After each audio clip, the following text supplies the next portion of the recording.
Chief, what makes you a little bit unique is that you grew up here. Yes, sir. You went to school not far from here.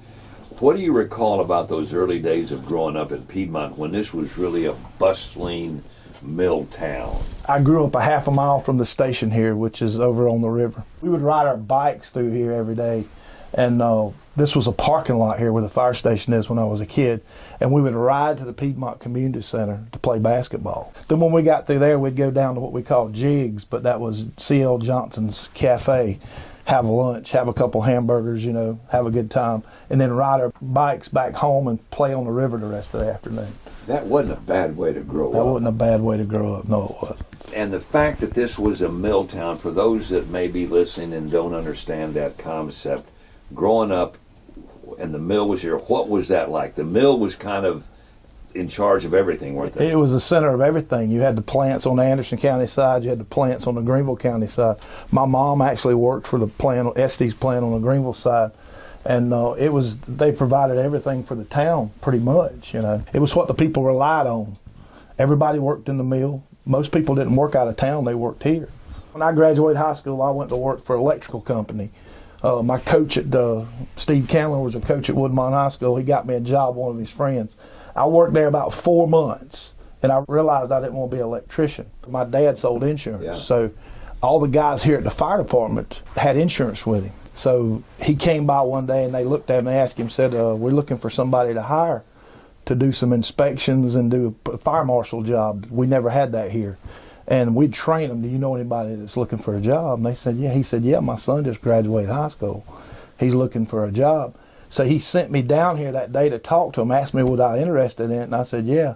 I came down here and got hired on the spot. And you have been here ever since? Ever since. I come to work December 28th, it's the first day I started in 1981. So this December I've been here 42 years. The plant was in charge of the fire department then? It was under their umbrella? They had a 1948 truck here. They bought that truck years ago. So J.P. Stevens ran the fire department, and everybody that worked in the shop would respond and go to the fires. In the 70s, early 70s, they dedicated this parking lot here to build a new fire station because we didn't have a fire station at the time. The trucks were either kept at the plant or they had an old shed up here off of Main Street, and they'd keep one of them there. Once they built the fire station here, they started in 72, they occupied it in 73. They hired a full-time fire chief. Doug Cowart was the first fire chief they ever hired. And he had volunteers that came in, and the volunteers would volunteer to work shifts, and they would work those shifts and they would cover the calls. The town was starting to grow a little bit, and then they started adding on paid firemen. So in 1981, when I come to work, I was the 5th person hired. And at that point, they were starting to hire build Station 2. Station 2's off Piedmont Golf Course Road. We needed a response area up there because we were picking up some new area. So as we were expanding, they built that station, and they hired 3 people to go there. So at that time in 1981, we had 3 here, 3 at headquarters, 3 at Station 2, and a chief and me. Today, we have 23 paid firefighters. So during that time frame, we've expanded that much. But our call volume has also risen, and but our town's grown too. Yeah. And we're really starting to see some growth right now in the town because everything's expanding from Greenville, everything's expanding from Anderson, and there's really nowhere to go. We got major subdivisions going up currently. We got some apartment complexes going up currently, and we probably hope to have some more businesses coming in soon. But we were starting to grow. When did the plant give way to the Piedmont Public Service District? How did that come about? After they built the station, it was about in probably mid-80s. They wanted to come out from under it, and pretty much then that's when we become Piedmont Public Service District. And we was created in state legislation because we cover 2 counties. We covered the old Anderson County Mill Hill, the Greenville County Mill Hill, which that encompassed part of where J.P. Stevens had started. So when we did that, we took it all in. Who oversees the district? We have 5 elected commissioners. They're elected from Anderson County and Greenville County. Currently, we have a 5-seat board, have great commissioners, and they work very hard to keep the fire protection for the town and to keep the town growing. And so they're the ones for whom you as the chief work. They're your bosses. Yes, sir. I work for the elected commissioners, and everybody else under works for me. I hire firemen, and hire the people that help run the districts, the supervisors for recreation and things like that. When I was hired, Doug Cowart was the chief and administrator. And after him, Butch Nichols was the administrator and the fire chief. And I took over in 2007 from Butch when he retired. And you've been here longer than anybody else? Well, I've been here 42 years, but I got one of my commissioners, his name is Terry Yates. He was a volunteer before I was, and he worked as a paid fireman here also. He's been here this year, I think, 50 years, so he's been here a little bit longer than me. And he started at the mill? He started working at J.P. Stevens. Yeah, he did work at J.P. Stevens.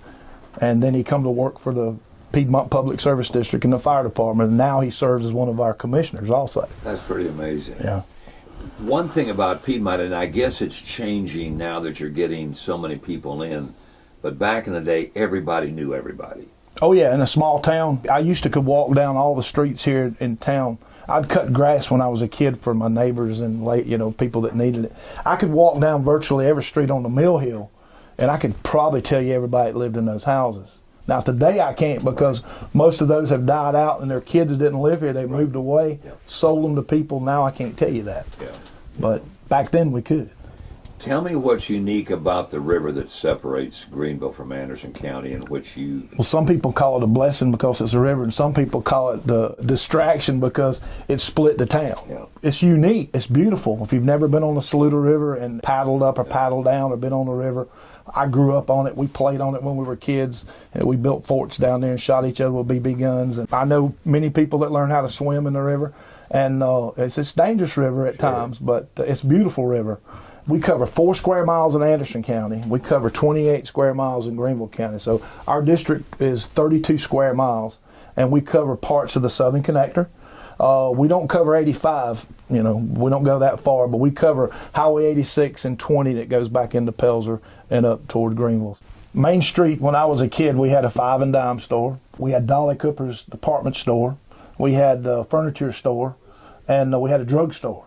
You had the downtown area, and you also, the Maccabee store building was over here. He ran the grocery store across on the Anderson County side, so you could get groceries there. And on the Greenville side, we had Smith's Grocery, which was on Highway 20. They ran a grocery store there, so people didn't have to travel too far. You would hear a lot of people talk about going to Greenville occasionally, but most people stayed here. And then the plant closed. Yes. And then it all changed. It all started changing, yeah. The large plant here on Greenville County side shut down before anything else. Then they shut the plant number 2 down on the Anderson County side, and then in the mid-'80s they shut down the Estes plants. Estes plant was built in '65, which was a major textile mill. It was a more modern mill. It ran for a longer period of time before it shut down. So what has Piedmont got now?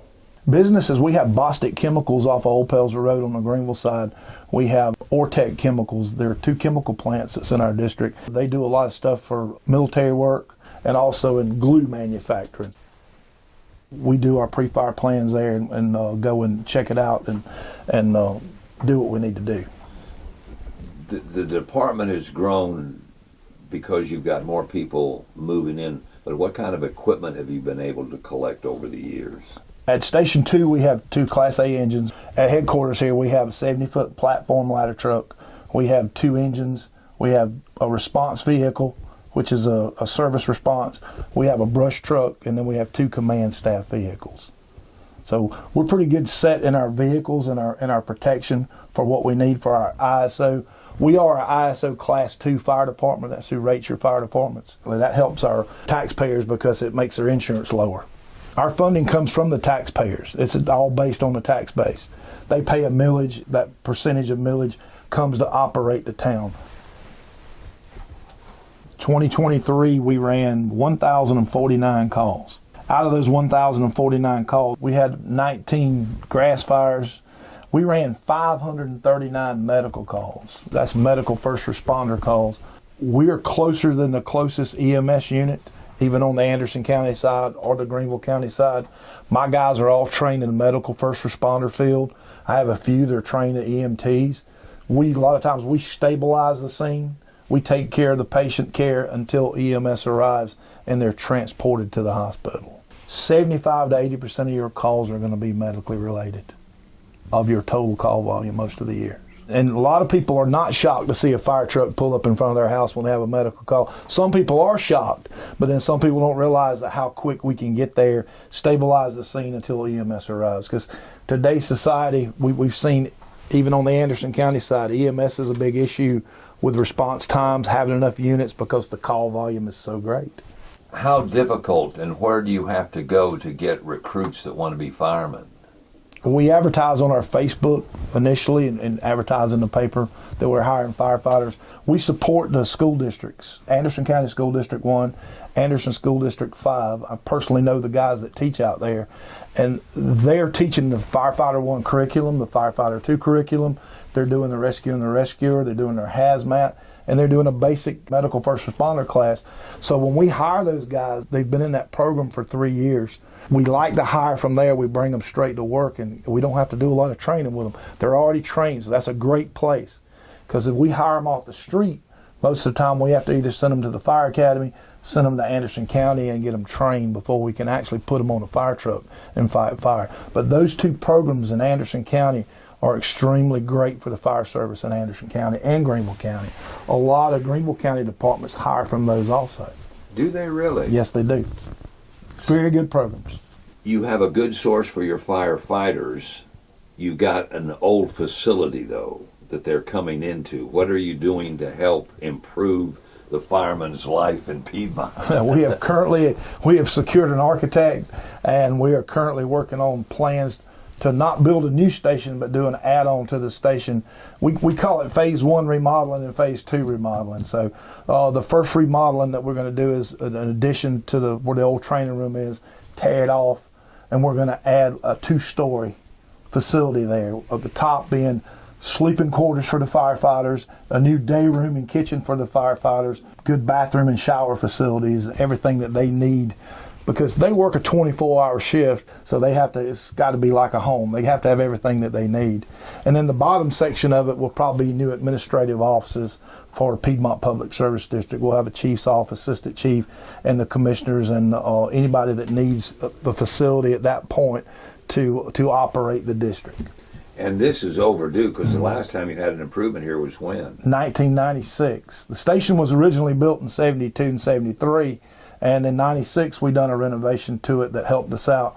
But we have just outgrown that by leaps and bounds now. So we got to have some facilities, because my guys are just kind of running all over the top of each other. As a result of being a firefighter for 42 years, you have been able to give back not only to the Anderson County, but to the state of South Carolina, because during that time you've basically become an educator as well. Tell me about that experience and what you've been able to accomplish. I've been an adjunct instructor for the South Carolina Fire Academy since 1999. I can teach all over the state. I have taught classes all over the state. I've taught at the Fire Academy in Columbia, but I mainly teach in Anderson. Anderson County is our home because it's part of our county, and I send a lot of my guys over there to get trained also. I teach for Anderson County Fire Department as a whole, plus I teach for the state. If you've taken a class in Anderson County in the last 20 years, any county fireman that's in a county department, I've more than likely been their instructor, or at least their evaluator there, because that's where I mainly teach, usually 2 nights a week and sometimes on the weekends. That part of it, Tracy, what does that do for you, knowing that you have had an impact? Oh, it's real satisfying, because I like the class. The Firefighter 1 class is probably my favorite class. Anderson County, we teach a lot of 16-year-olds. They come in at 16, so we get them to 16 to 25 years old. And that's the first time they've ever been in a fire class, and to see what they were like the first time they put their gear on, or the first time that you took them into a structure fire, into a training burn, to that very last time that you see them when they get evaluated. It's really rewarding to see how they changed over that 3 or 4 month period, and then how they go back into their volunteer department and be a big asset for the county and for that department, and also into a paid department. You'd be surprised, a lot of them that volunteer in the Anderson County that we train, and they go into a paid department also. A lot of them, that's what they want to do when they get trained. It seems to me, as a result of our conversation today, that Piedmont is growing. How is that going to affect the fire department, and how is that impact going to affect the folks living here? When you build more houses and bring more people here, you make bigger roads. We have the potential to have more call volume as far as wrecks and house fires and things like that. As the district grows, as the Greenville County side grows, the Anderson County side grows, we have to grow as a fire department to where we have enough people to handle those calls. So if we don't have enough people, years ago we come here, we would run 300 calls a year. Last year we run, 1,049 calls. Used to, we wouldn't have but one call at a time. Now I send trucks out and 5 minutes later you may have another call. So the potential to have more call volume is great. So we got to have more firefighters. We got to have more equipment. We got to have better facilities to protect that infrastructure that we have coming in.